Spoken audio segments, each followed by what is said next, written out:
Ang nakaraan. Dahil sa sobrang kalasingan, hindi inaasahan na Jessica na may mangyari sa gabing iyon. Kaya pagmulat ng kanyang mga mata ay napagtanto nito na nasa ibang bahay pala ito nakahiga. Isang mansyon pala ang pinadalhan sa kanya ng lalaking nakausap nito sa isang party. Miguel, pinapatawag ka ni Daddy. Bakit daw Margarito? Hindi ko alam. Ikaw nang paliwanag sa kanya. Sige, pakisabi na susunod na ako. Good morning Dad. Bakit niyo po ako pinatawag? Miguel, alam mo bang ginagawa mo? Dad, anong ibig mong sabihin? Miguel, hindi ba binalaan na kita na huwag ka nang magpadala ng babae dito sa mansyon? Tingnan mo, nakita kanina ng mga media ang paglabas ng babae dito sa bahay natin. Hindi ba palagi kong sinasabi sa'yo na tumigil ka na? Pero Dad, wala namang naging kami. Dinala ko lamang siya dito dahil nakita ko siyang lasing doon sa lugar kung saan ay naganap ang isang malaking event. Tinulungan ko lamang siya, Dad. Nako, lumang tutugin na yan Miguel ah. Alam kong kalidad mo. Mahilig ka sa babae at kapag nagsawa ka na ay iwan mo rin siya. Hindi kita pinalaki ng ganyan Miguel ah. Dad, promise, walang naging kami ng babaeng iyon. Naawa lang ako sa kanya. Ano, sabi mo sa akin? May nangyari ba sa inyo dalawa? Dad, hindi ko naman yun kagustuhan eh. Alam mo bang pinahanap ko na ang babaeng iyon? And guess what Miguel? Isang 18 years old pa lamang ang batang iyon at mag-aaral pa lamang sa kolehiyo nito sunod na pasukan. 2 part-time job ang pinasukan niya para pang tusto sa sarili niya. Ano nakain mo at pinatulan mo ang batang iyon? Alam mo, kapag kumalat sa buong bansa, hihina ang negosyo natin at ikaw ang sisihin ko Miguel. Kaya isa sa magandang solusyon dito, hanapin niyo ang babaeng iyon at gusto ko siyang makausap. Miguel, sabihin mo sa akin, ikaw ba nakauna sa babaeng iyon? Magtapat ka. Dad, ako nga. Mabuti kung ganun. Pinapahanap ni Don Ramon itong si Jessica para makausap ito ng masinsinan. Samantalang hindi makamove on naman itong si Jessica kaya naman 2 araw itong hindi pumasok sa eskwela at sa trabaho. Kinabukasan maaga itong nagising at nagtungo na sa una nitong trabaho sa isang kantin. Humingi siya ng tawad sa mag-asawa dahil hindi siya nakapasok ng 2 araw. Nasa loob na siya ng eskwelahan. Pagpasok sa loob, nakita niya sina Agnes at Cristel habang nakatingin sa kanya. Nako Jessica, alam mo bang nag-alala kami sa iyo dahil bigla ka na lang nawala sa venue. Dagdag pa 2 araw kang hindi pumasok sa klase natin. Hinahanap ka ng guro natin. Alam mo bang ikaw ang may highest score sa exam natin? Pero nagalit naman ng guro natin dahil hindi ka naman pumasok eh. Ano ba nangyari Jessica? Bigla ka rin nawala sa party. Hindi alam ni Jessica ang gagawin kung mamarahin niya ang kanyang kaibigan at wag nang kausapin ito dahil sa parte na iyon ay nakuha ang kanyang pagkatao. Sana lang hindi magbunga ang pangyayari kung hindi mawala ang lahat ng kanyang pinaghirapan. Hoy Jessica, nakikinig ka ba?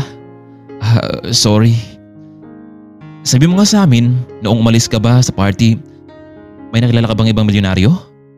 Wala. Pasensya na kung nauna akong mauwi sa inyo ha, medyo nalasing na kasi ako eh.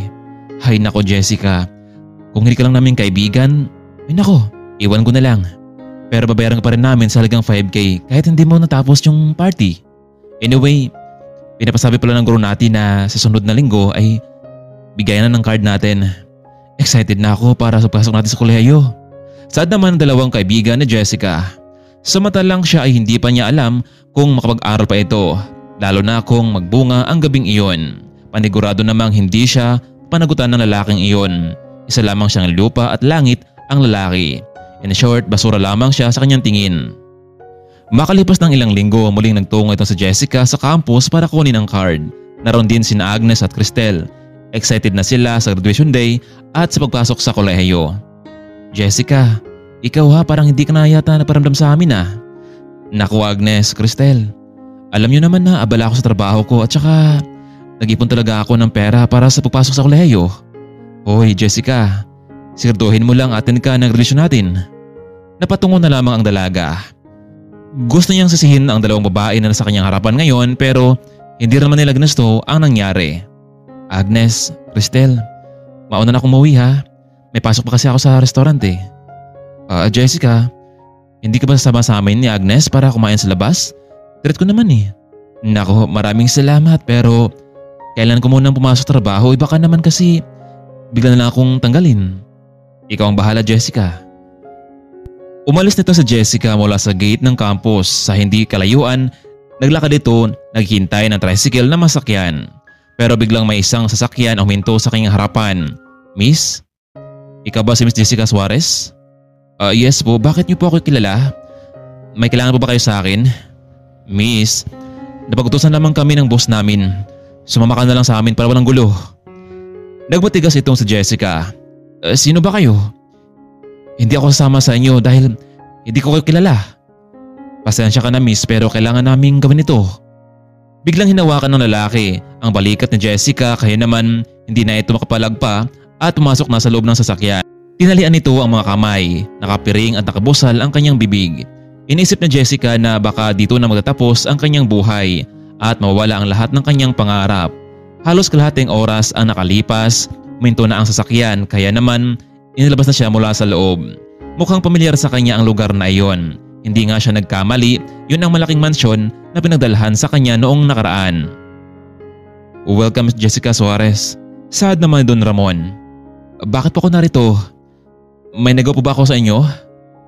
Wala naman Miss Suarez, pero yung anak ko ang may kasalanan nito eh. Maya-maya palabas na itong si Miguel. Miguel, sa ayaw sa gusto mo, ikakasal kayo nitong si Miss Suarez sa mas madaling panahon. Dad, nagbibiro ba kayo? Magpapakasal ako sa babaeng yan? No way! Laking gulat naman itong si Jessica sa kanyang narinig. Iha, alam kong may kasalanan ang anak ko sa iyo. Huwag kang mag-alala. Magpapakasal kayo, sagot ko na lahat ng gastusin. Pero dad, nahibang na ba kayo? Miguel, pinaprotektahan ko lamang ang kumpanya natin. Tutol si Miguel sa naging desisyon ng kanyang ama na ipakasal ito sa babaeng isang beses pa lamang niyang nakita. Miguel, huwag kang na kumontra dito dahil ako pa rin ang masunod sa bahay na ito. Iha, simula ngayon, dito ka na sa mansyon manirahan. Yung pag-aaral mo sa kolehiyo, sagot ko na ang lahat. Dad, bakit ba? Ano ba meron sa kanya? Look Miguel, hindi mo ba naisip yun ha? Sa dami-dami ng babaeng din mo dito sa mansyon, siya lang ang walang imik kahit na argabyado pa. Hindi siya gumawa ng aksyon para pirahan tayo. Hindi katulad ng mga babaeng din mo dito, mukhang pera.